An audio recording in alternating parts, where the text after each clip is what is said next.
Y quería preguntarte que teniendo las centrales nucleares que hay hoy en día en España, puede haber accidentes nucleares, a lo mejor no sé si exactamente como los que ya hubo, pero podría ocurrir una desgracia mayor. No sé, ahora por ejemplo estamos viendo que en los últimos años la Tierra y el clima y el calentamiento global está afectando un poco a eso, a cosas más extremas, clima más extremo y demás. ¿Tú crees que eso podría afectar, y teniendo la seguridad que se tiene hoy en día en las centrales nucleares de España o incluso alrededor? No sé si Portugal tiene algún central nuclear, No, creo no, que no. no, Portugal no tiene. La pregunta, mira, te lo voy a responder con toda la sinceridad.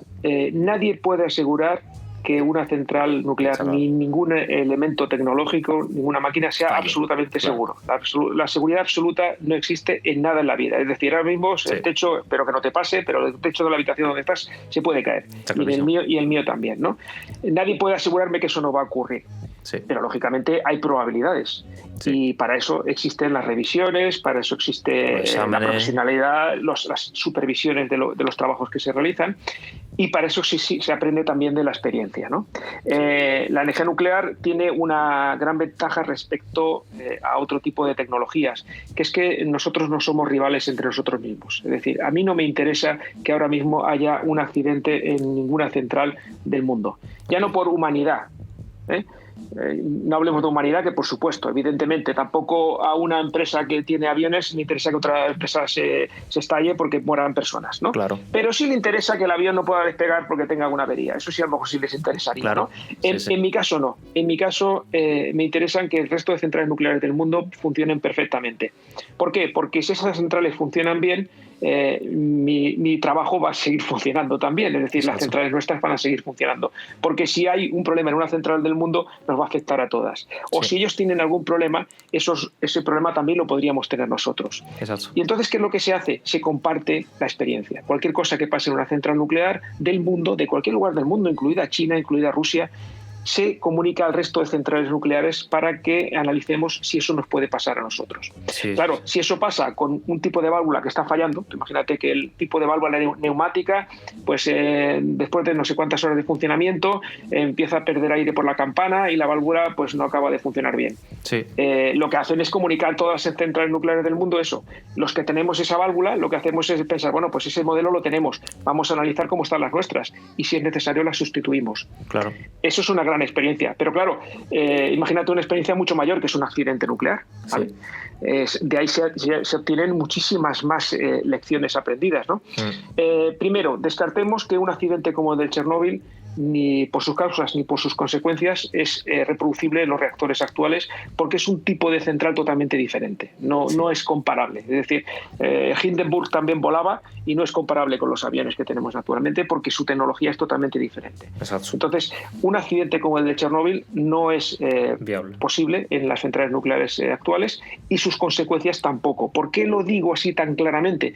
Porque Chernóbil no tenía edificio de contención, además de muchas medidas de seguridad que tenemos nosotros. Ese edificio cilíndrico que tienen las centrales nucleares acabado en cúpula, que es un auténtico búnker de más de 1 metro de espesor, de hormigón armado, con recubrimiento, un liner, recubrimiento de acero inoxidable interior, es totalmente estanco, está preparado para resistir el impacto de aviones repletos de combustible y, por supuesto, de accidentes nucleares. Ese tipo de edificios no lo tenía Chernóbil y, lógicamente, por eso las consecuencias también fueron muy graves, ¿no? Sí. Pero alguien me dirá, bueno, pero ¿qué pasa con Fukushima? Que era una central más moderna, en el fondo eran de la misma época, pero era una central con una tecnología más avanzada, con edificios de contención. Sí los tenían, no eran tan robustos como los que tenemos actualmente en España, los nuestros son más modernos, es una tecnología más moderna que la de Fukushima. Sí. Pero, lógicamente, era una central más moderna que podríamos equiparar más a las nuestras porque tenía una tecnología más similar, ¿no? Bueno, ¿qué es lo que se hizo justo después de Fukushima? Pues aprender la lección, es decir, qué les pasó a ellos y qué nos podría pasar a nosotros. Entonces, lo que se pidió desde la Unión Europea es hacer unas pruebas de estrés en las que se tenía que analizar todo lo que le había pasado a Fukushima o todo lo que podría pasar a una central nuclear y que no estuviera previsto en el diseño inicial. Un apagón completo de la red eléctrica, una inundación, qué riesgo de inundación tenemos en todas las centrales nucleares españolas.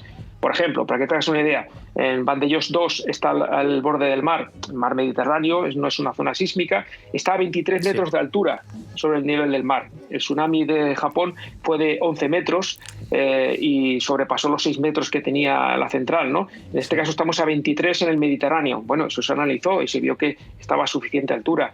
En mi central, Ascó, está después de 3 presas, Ascó, Ribarroja y Mequinenza, esas 3 grandes presas del río Ebro, sobre todo la Mequinenza, que es muy grande. Sí. ¿Qué pasaría si estuvieran al 100% de capacidad y se rompieran las 3? Sí. Algo muy poco probable. Altamente improbable, pero bueno, pero entra dentro de las posibilidades, ¿no? Sí. Vamos a analizarlo, y se analizó y se vio que la cota de inundación no llegaba a la cota de operación de nuestra central nuclear. Sí. Todo eso se analizó.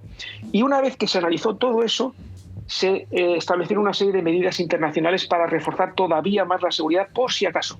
Y entonces lo que hicieron, básicamente, hay muchas medidas, pero básicamente las más importantes fueron adquirir una serie de equipos portátiles que permitieran realizar todas las operaciones en caso de accidente, como refrigerar, como alimentar a los equipos de seguridad, garantizando pues eso, la refrigeración del combustible. Todo eso se compraron una serie de equipos que se pueden transportar de una central. Cada central tiene los suyos, por supuesto, pero además se pueden transportar de unas centrales a otras y de un almacén central que tenemos en Madrid mediante helicópteros del ejército, de la unidad militar de emergencias. Entonces, todos esos equipos ya se compraron, se han entrenado, se nos han entrenado nosotros para utilizarlos, se han hecho pruebas, se hacen pruebas, se hicieron pruebas inicialmente, pero se siguen haciendo pruebas periódicas para cada uno, cada 2 meses o cada 3 meses cuando le toca. Y todo eso se está haciendo ¿para qué? Primero, para intentar evitar que un accidente ocurra, con lo cual hemos minimizado las posibilidades de que haya un accidente, todavía más, ya las teníamos muy bajas, pero todavía más bajas, pero además minimizar el impacto de ese accidente. De tal manera que si Fukushima hubiera tenido todas esas medidas que tenemos nosotros, imagínate que le hubiera arrasado el tsunami igual, porque estuviera a la altura que estaba, si hubiera tenido todas las medidas que tenemos nosotros, el impacto habría sido muy inferior al que ha tenido realmente.